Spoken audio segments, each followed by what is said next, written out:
Have American voters moved as far to the left as Democrats apparently have? Democrat leaders and their friends in the media are enthusiastically embracing anti-business socialists like Alexandria Ocasio-Cortez, the 28-year-old who defeated longtime Congressman Joe Crowley in the New York State primary. But will this strategy hurt them in the fall? Joining me now to discuss is Herman Cain, former presidential candidate, former Godfather's Pizza CEO, and Fox News contributor. Herman, great to see you.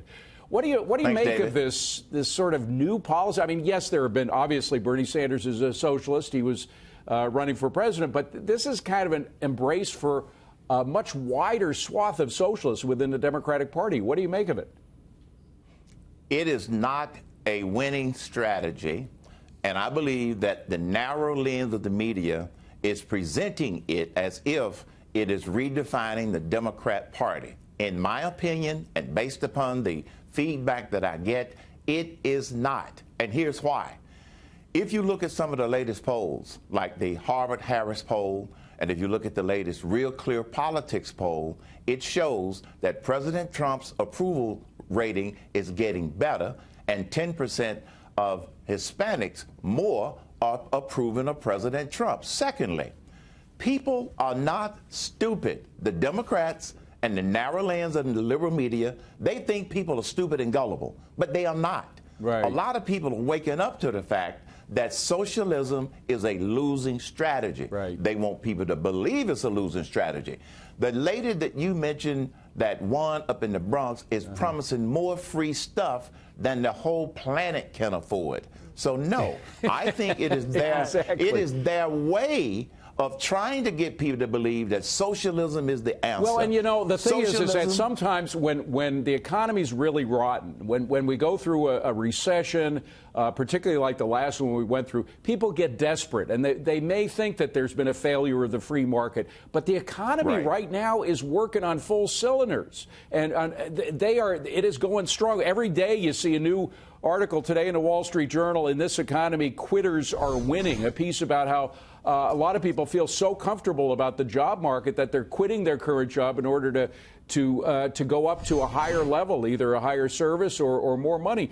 So with a strong economy, Americans don't fall for socialism practically at all. Now there are more converts to the free market than the other way around.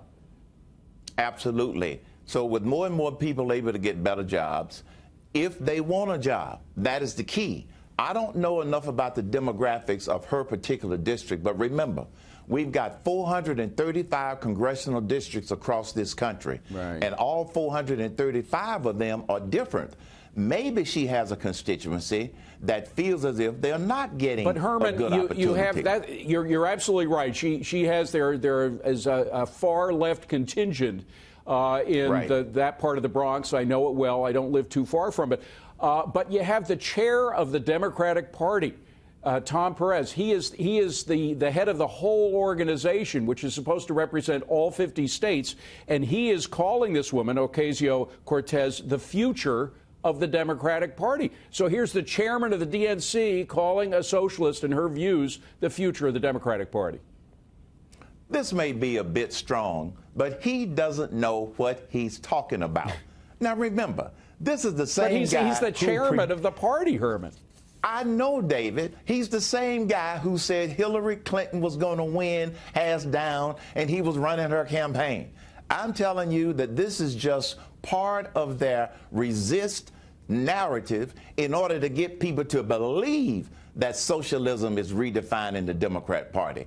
I don't believe it. I don't hear it. I don't see it. It's not being reflected. And as long as this president continues to generate the results that he's generating, and as long as conservative voices like mine and others continue to let people know what these results are, people aren't jumping ship from the Republican Party. Maybe you have a few people who don't know what socialism is going over to the Democrats, but that's because they don't know what it is. But Margaret like you Thatcher said, it best. people are not stupid, and they can do reading on their own. And I think as long as the economy is booming, the more we have a free market in this economy, the more we take off the boundaries that we had under the Obama administration, I think people will realize what works and what doesn't work. Herman Cain, great to see you, my friend. Thank you very much for coming in. David. Appreciate it.